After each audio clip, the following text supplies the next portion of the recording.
家庭菜園ライフ。目黒区で菜園をしている川西です。同じく目黒区で菜園をしている西川です。今日は8月の22日から28日に配信した動画にいただいたコメントにご回答していきます。いよいよ涼しくなってきましたね。そうですね。本格的な秋の訪れかどうか分かりませんけども、少し涼しくなってきましたね。昨日がまた暑くて、もう汗だらだらだったんですけど、昨日の夜から何か非常に過ごしやすい感じで、エアコンも昨日の夜は必要なかったように思いますね。本当ですね、もうだいぶ作業も楽になってきたことと思いますが、今日はそんな季節なので、いつものご質問へのご回答に加えて、野菜育ててみたいけどスペースがないっていう方のために、身近なもので簡単に野菜を栽培できる方法を今日はちょっとねご紹介していこうと思いますので、ぜひご覧ください。それでは行ってみましょう。家庭菜園ライフ。それでは身近なもので野菜を育てる方法をご紹介します。今日はね、すべて100円均一で揃うような、本当にすぐに揃うようなものを使ってやる方法を紹介します。使うものをご紹介します。まず2リットルのペットボトルですね。使ったものがご家庭にあればそちら使ってみてください。あとは培養土、今これ使いかけのものなんですが、100円均一に売ってると思います。あとはハサミカッター、種ですね。今日はこのカラフル5という20日大根の種を使います。20日大根はすごく簡単に育てられるし、栽培期間も短いので初めての方にとてもおすすめです。他にも100均にたくさんね種揃ってるので、ちょっとお好きなものをまいていただくといいと思います。はい、それではやっていきましょう。はい、カッターでペットボトルに少し切り込みを入れます。はい、その次はハサミで切っていきます。はい、あまり端まで切らないように少し端は残してください。でないと形が崩れてしまうので。はい、はい、このようにカットできました。はい、端が少しとんがるので、手を怪我しないように、セロテープなんかを貼っていただいた方がいいかもしれません。はい、そうですね。切り口が危ないですね。培養土を入れていきます。これは培養土の選び方としては、もう100均でもう普通に売られてるやつで全然大丈夫ですか？100均で販売している分で十分です。ちょうどね、小さい袋で売られてるので、ちょうどこの2リットルくらいでちょうどいいかもしれないですね。ちなみに西川さん、これ大きさ的にはやっぱ2リットルくらいの大きさあった方がいいですか？そうですね。500ミリリットルでは縦にしないとできない。あ、そうですね。だけどそれでは数が植えられませんから、はい、やはり2リットルぐらいのものを使っていただくのがいいと思います。はい、入れていきました。はい、じゃあ土をこの辺まで入れましたら、水入れていきます。ちょっと皆さんね、じょうろある方はじょうろでもいいんですけど、あまりないと思うので、こう優しくお水かけてあげてください。水のやり具合は全体がこう湿っているくらいです。ペットボトルを使うことのメリットは、このように横から見えるところがいいところです。全体が湿っているのが確認できると思います。そうしましたら、こちらの種を出しました。種まきするときは1回出した方が使いやすいと思います。これはどういう風に巻いたらいいですか、西川さん？1箇所に2粒ぐらいずつ、はい、5センチぐらいの間隔で巻いていただいた方がいいでしょうね。5センチの間隔ですか？じゃあ巻いていきます。2列ってことですか？1列で土と混ざって分かんなくなりました。こんな感じ？3センチ、そんな感じです。まあ3センチくらいですかね。このスペースを最大限に利用したい心が。狭すぎ？大丈夫です。大丈夫ですか？はい。こちらも大根の種なんで、少し深く埋めてあげる必要があると思います。あ、そっか、ごめんなさい。種を置いたら上から、土をかぶせていきます。ラディッシュは大根の種の仲間で、少し深く植えてあげた方がいい種類なので、上から土をかけていきます。もう少し水をあげた方がいいですね。はい。で、仕上げに少し水をあげていきます。はい、これで完成になります。もしベランダがなくても窓際なんかに置置いていただければ、はい、そうですね、3日ぐらいで発芽すると思いますので。おー、早いですね。もし発芽しないようだったらもう一度撒いていただくということで、3日ぐらいを目安に発芽するかしないか見ていただいて、お家の中ですから温度がかなり安定しているので、ほとんど20日ぐらいで収穫できると思います。お、いいですね。20日大根だけに、種1個買うとたくさん入ってると思うので、繰り返しね栽培できるのがいいとこです。これならね、スペース全然取らないから、そうですね、ほんとちょっとしたところに置けると思います。これ水の管理とか日々の管理どうしたらいいですかね。表面が乾いたらお水をあげるということですね。で、お部屋に置いている場合、じょうろが使いにくいかもしれないので、いいのはやはり100円ショップで売っているスプレーボトルで霧吹きの状態でやるのが安全かと思います。霧吹きですね。こちら水が抜けないので、あんまりべちゃべちゃにお水あげすぎない方がいいですね。その方がいいと思います。はい。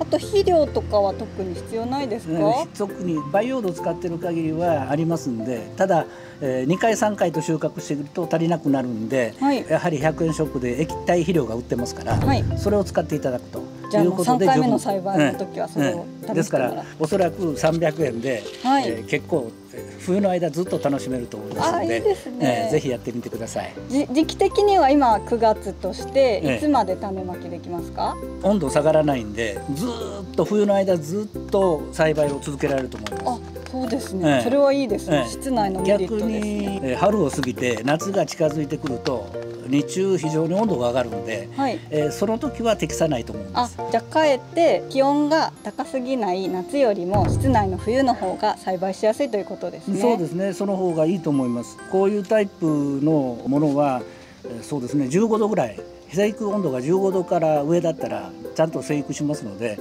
室内だったらもう本当に冬中は大丈夫です。はい、本当にお時間ない方、スペースない方、料金そんなかけたくないよって方、すべてにおすすめできる方法なので、ぜひやってみてください。家庭菜園ライフ。はい、それでは今週いただいたご質問にご回答していきます。8月22日に配信されました米ぬかで線虫対策の動画にいただいたコメントです。花壇で野菜ではないけど栽培されている方からのご質問です。米ぬかをお庭で巻こうと考えています。年に何回くらい米ぬかを巻きますかっていうご質問です。栽培されているのが何かよくわからないんですけれども、米ぬかを使われる場合もそうですね、春先ぐらいに少し巻いて、でよく混ぜ込んでいただくっていうのがいいと思います。米ぬかを巻きすぎますとガの類を呼び寄せることがあるんで、ネキリムシとかヨトウチュウが発生しやすくなるので、あまり巻きすぎない方がいいと思います。やはりこの適切な量を守って使っていただきたいです。続いて8月23日に配信されましたニンニク栽培の動画にいただいたコメントです。玉ねぎとニンニク同じ畝間に植えてはダメですかというご質問。同じネギ科ですから特に問題はないと思います。玉ねぎを植えた時に玉ねぎが大きくなってきますからあまり株間を狭くしない方がいいでしょうね。間隔に気をつければいいということですね。あとはプランターでも大丈夫ですね、ニンニクね。当然大丈夫ですね。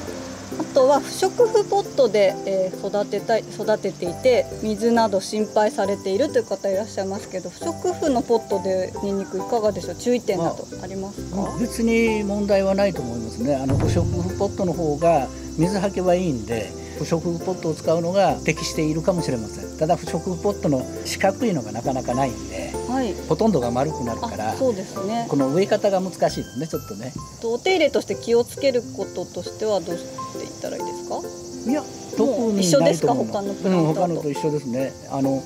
そんなに水やりも必要ないですし、不織布の方が少し乾燥はしやすいと思うんで、水やりの頻度は少し多いかもしれません。結構心配なさらないで育ててみてください。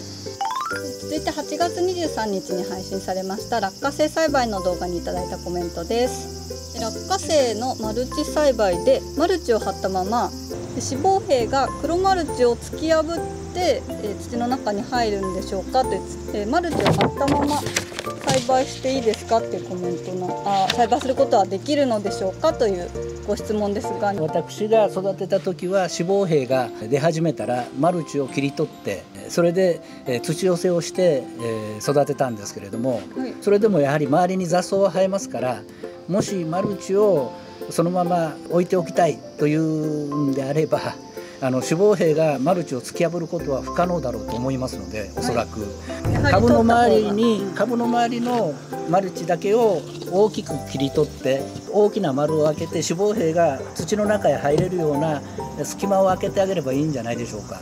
畝の他の部分はマルチで覆われていますから雑草はかなり防げると思います。全くマルチがないよりかはマルチをね残しておくことで雑草を防ぐこともできるし、っていうことですよね。そういうメリットがあるので、ただそのね脂肪兵が入るところはやはり取っておいた方がいいかもっていう。そうですね。少し脂肪兵にはマルチを突き破るのが荷が重いかもしれないんで。わかりました。なのでやっぱり取っておいた方がいいと思います。続いて8月28日に配信されましたみょうがの動画にいただいたコメントです。皆さんねみょうが今年できませんでしたという方が多くて、で実は私たちの農園でもみょうがちょっと今年できなかったです。ね、これどうでしょうか。やはり気温のですかね。気温というのもあるでしょうし、暑かったですからね。暑かったですね。それともう一つはみょうがは直射日光が当たると花芽ができないという特性があるみたいなんです。ですからみょうがを日当たりのいいところで育てる場合、これも100円ショップなんかに売ってる寒冷紗っていう日光を遮る資材ですね。それをトンネルのようにして覆ってあげることが重要かと思います。